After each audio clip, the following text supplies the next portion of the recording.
Good morning.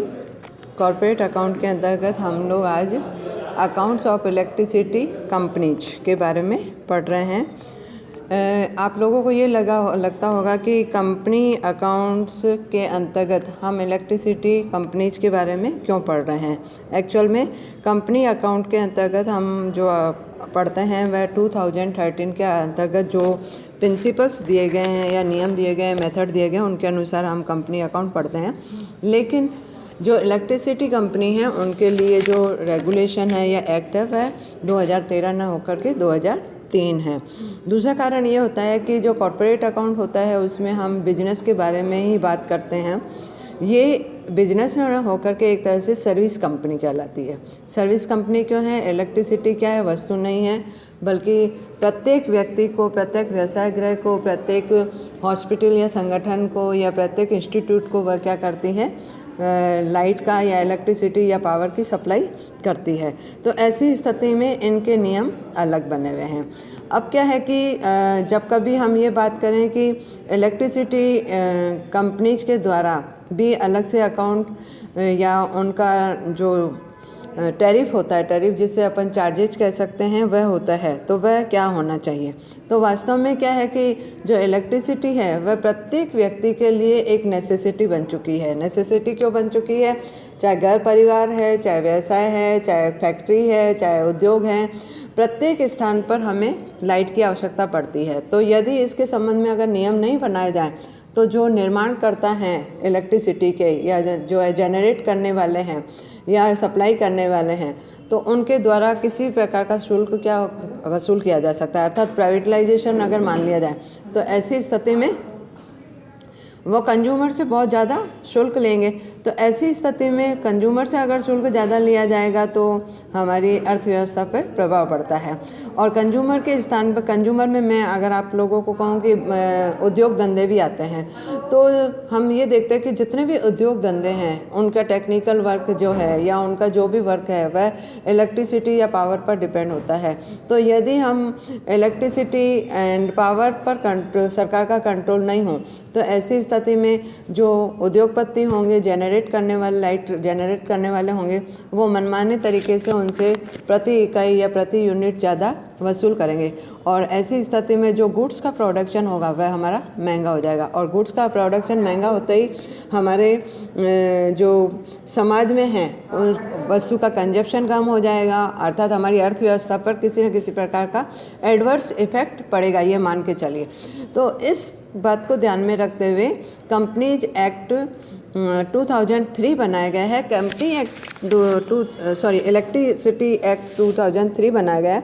ये वास्तव में 3 प्रकार के एक्ट को रिप्लेस करके बनाया गया है। पहला है the Indian electricity act 1910, second है द इलेक्ट्रिसिटी ब्रैकेट में सप्लाई एक्ट 1948 और तीसरा है the electricity regulatory commission act 1998। इन तीनों के स्थान पर एक हमारा नया एक्ट बनाया गया है, वह है इलेक्ट्रिसिटी एक्ट 2003। और इसके बनाने का मुख्य कारण ये है कि सब नियमों को, सब सिद्धांतों को, सब जो विधियां हैं उनको एक्लोमेटेड किया जाए या एकत्रित कर दिया जाए। तो इस बात को ध्यान में रखते हुए नया नियम बनाया गया है। और उसके कुछ फीचर्स भी दिए हुए हैं।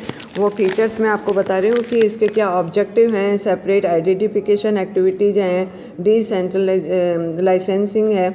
तो इस प्रकार से इसके ऑब्जेक्ट हैं। ये ऑब्जेक्ट आप बुक में से पढ़ सकती हैं और मैं आपको डायरेक्ट प्रैक्टिकल बेस पे लाना चाह रही हूँ। एक्चुअल में इलेक्ट्रिसिटी कंपनी जो होती हैं उनकी अकाउंटिंग ट्रीटमेंट किस प्रकार से होता है या वो किस प्रकार से अकाउंट प्राप्त बनाते हैं। तो आप ये देखिए कि सबसे पहले अकाउंटिंग में उनकी जो रिसिप्ट होती हैं या उनकी जो रेवेन्यू होती है उसके बारे में बता रही हूँ। तो जो रिसिप्ट होती है या जो रेवेन्यू है वह 2 प्रकार की है। पहली है सिक्योरिटी डिपॉजिट और दूसरी है सर्विस लाइन डिपॉजिट। पहले तो हम ये समझ लें कि what is the meaning of security deposit and what is the meaning of service line deposit. वास्तव में जब कभी किसी भी कंज्यूमर को, चाहे एक परिवार वाला व्यक्ति हो, चाहे वह फैक्ट्री वाला व्यक्ति हो, चाहे वह बिजनेसमैन हो या कोई हॉस्पिटल हो, सिनेमा हॉल वाला व्यक्ति हो, जो भी क्लाइंट है या जो भी कंज्यूमर है, वह सबसे पहले इलेक्ट्रिसिटी डिपार्टमेंट में जाकर के इस प्रकार की फैसिलिटी या इस प्रकार की सर्विसेज की डिमांड है। तो सर्विस डिमांड करते समय जो भी कंप्लीटेशन फुलफिल होते हैं वह करने पड़ते हैं। उसके बाद में वह क्लाइंट या वह कस्टमर इलेक्ट्रिसिटी कंपनी को कुछ अमाउंट डिपॉजिट कराता है, और कुछ अमाउंट जो डिपॉजिट कराता है उसको 2 भागों में बांट दिया जाता है। उस अमाउंट का पहला पार्ट होता है सिक्योरिटी डिपॉजिट और दूसरा होता है सर्विस लाइन डिपॉजिट या सर्विस लाइन कंट्रीब्यूशन। अब पहले वाले में आते हैं सिक्योरिटी डिपॉजिट। सिक्योरिटी डिपॉजिट क्या है कि इलेक्ट्रिसिटी कंपनी के द्वारा ये ले लिया गया है अमाउंट, मतलब पूरा अमाउंट ले लिया गया, उसका चाहे 20%, उसका चाहे 30% जो भी है नियमों के अनुसार, वह डिपॉजिटरी या सिक्योरिटी डिपॉजिट कहलाता है। और ये ऐसा डिपॉजिट है कि भविष्य में कभी भी कंपनी के द्वारा तो पेमेंट रिपेबल है, लेकिन है ना 99% वह रिपेबल नहीं करना पड़ता है, क्योंकि कोई भी कस्टमर है वह अपना कभी भी लाइट का कनेक्शन या पावर का कनेक्शन नहीं कटवाना चाहेगा। तो इसके संबंध में पहले मैं आप लोगों को बता दूं कि जब कभी इलेक्ट्रिसिटी कंपनी को सिक्योरिटी डिपॉजिट का पैसा मिलता है तो पहली एंट्री बन जाती है bank account debit to security deposit. अब सिक्योरिटी डिपॉजिट है वह उसको क्या करती है इलेक्ट्रिसिटी कंपनी, कहीं ना कहीं इन्वेस्ट कर देती है, चाहे कहीं भी, तो उसके संबंध में इंटरेस्ट बनता है। और इंटरेस्ट जो बनता है उसके संबंध में उसी वर्ष के अंतर्गत एंट्री बन जाती है interest accrued on security deposit. ये मैं पर लाइन पढ़ रही हूँ, एंट्री बाद में बता रही हूँ। Interest accrued on security deposit at the end of the accounting period. Accounting period के अंत में जो इंटरेस्ट बनेगा उसके संबंध में जो एंट्री बनेगी, interest expenses account debit to interest accrued on security deposit. और ये जो इंटरेस्ट आया है ये किसके लिए फ़ायदा है? कस्टमर के लिए फ़ायदा है। तो बैंकिंग कंपनी क्या करती है, आने वाले वर्ष के प्रथम तिमाही के अंतर्गत या फर्स्ट क्वार्टर के अंतर्गत जो बिल बनता है उसमें इंटरेस्ट को एडजस्ट करके और उसके बाद में बिल भेजती है। तो जब एडजस्ट किया जाएगा अमाउंट इंटरेस्ट का किसके अंतर्गत? कस्टमर के बिल के अंतर्गत, अर्थात कस्टमर के बिल में से लेस कर दिया जाएगा। तो इसकी एंट्री बन जाएगी interest accrued on deposit account debit to sales turnover. Sales turnover माना जो कस्टमर है उसकी कितनी सेल्स थी उसके अंतर्गत ट्रांसफ़र कर दिया जाएगा। तो अच्छा, इसके बाद में ये एंट्रीज तो 3 ही बनती हैं, या चौथी P&L की भी हम बना सकते हैं। और इसके संबंध में ये दिया हुआ है कि इनको अगर हम बैलेंस शीट के अंतर्गत या फाइनल अकाउंट में कहाँ कहाँ शो कर सकते हैं, इनक्लोज इन फाइनेंशियल स्टेटमेंट। तो सबसे पहले जो सिक्योरिटी डिपॉजिट शो की जाती है वह बैलेंस शीट की लाइबिलिटी साइड के अंतर्गत नॉन करंट लाइबिलिटी के अंतर्गत शो की जाएगी। इसी प्रकार से यदि किसी प्रकार का इंटरेस्ट एक्सपेंसेज हमने राइट ऑफ किया है तो P&L अकाउंट के अंतर्गत डेबिट में लिखा जाए, right of in P&L account किया जाएगा। फिर तीसरा दे रहा है interest accrued in adjusted in customers bill for first quarterly of the answering financial year. अर्थात जो फाइनेंशियल ईयर होगा उसके फर्स्ट क्वार्टर के अंतर्गत जो इंटरेस्ट एक्रूड बना है वह कस्टमर के बिल के अंतर्गत एडजस्ट किया जाएगा। और चौथा पॉइंट आपको दिया हुआ है कि जो एक्रूड इंटरेस्ट है वह भी हम लाइबिलिटी साइड के अंतर्गत नॉन करेंट लाइबिलिटी के अंतर्गत दर्शाएंगे। ये एक्रूड इंटरेस्ट मैं लिखना भूल गई हूँ, आप ध्यान रखिएगा चौथा पॉइंट के अंतर्गत।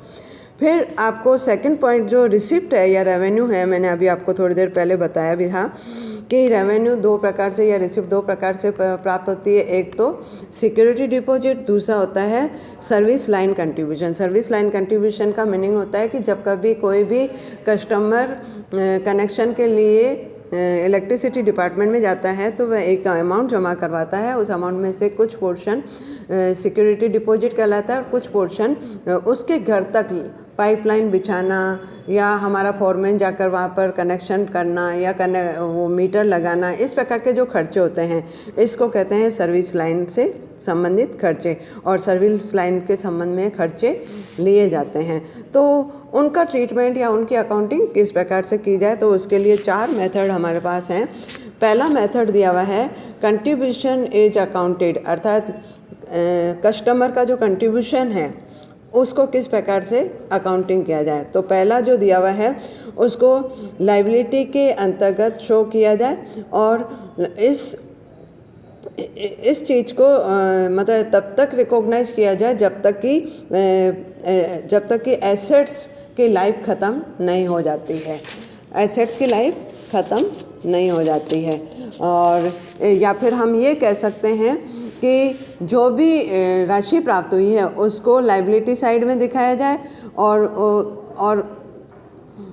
और दूसरा क्या है करना है कि जितना भी उसके एसेट्स का लाइफ है उस लाइफ के अकॉर्डिंग, मतलब उस लाइफ का उस खर्चे के अंतर्गत, मतलब जैसे कंट्रीब्यूशन के अंतर्गत भाग दे दिया जाए और प्रति वर्ष P&L अकाउंट के क्रेडिट में लिख दिया जाए। तो ये बात थोड़ा सा ध्यान रखिएगा कि जितना भी कंट्रीब्यूशन मिला है सर्विस लाइन के संबंध में रिसीव्ड हुआ है उसको एक तो लायबिलिटी साइड में शो करना है, और प्रत्येक वर्ष माना जितनी भी लाइफ ईयर है उस एसेट्स की उसका भाग दे दीजिए, और प्रत्येक वर्ष में थोड़ा थोड़ा अमाउंट निकाल करके P&L में क्रेडिट कर दीजिए, अर्थात P&L के अंतर्गत, क्योंकि ये पैसा तरह से कंपनी का लाभ ही है, लेकिन लाभ पहले वर्ष में पूर्ण न करके कई वर्षों तक धीरे धीरे करके प्राप्त किया जाता है। सेकेंड वन दिया हुआ है contributed is accounted as reserve. ये कहा गया है सेकेंड वाले पॉइंट में कि यदि किसी कस्टमर के द्वारा सर्विस लाइन का कंट्रीब्यूशन दिया जाता है तो उसे रिजर्व के रूप में लायबिलिटी साइड में दिखाना चाहिए, न तो उसमें से कोई राशि पेमेंट करनी है और न P&L अकाउंट में क्रेडिट के अंतर्गत इनकम के रूप में दिखाई जानी है। नेक्स्ट पॉइंट बहुत इंपॉर्टेंट है जो प्रैक्टिकली हम करेंगे।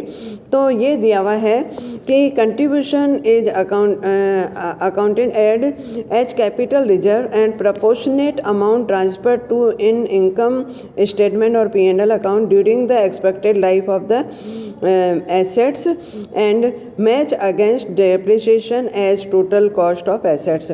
ये दिया हुआ है, मैं आपको अच्छे से समझाती हूँ कि जितनी भी सर्विस लाइन का कंट्रीब्यूशन प्राप्त हुआ हो उसको कैपिटल रिजर्व के अंतर्गत दिखा दीजिए, और जितने भी समय की लाइफ है उस एसेट्स की उतने समय के आधार पर अनुपातिक हिस्सा प्रत्येक वर्ष P&L के अकाउंट के अंतर्गत क्रेडिट करते जाना है।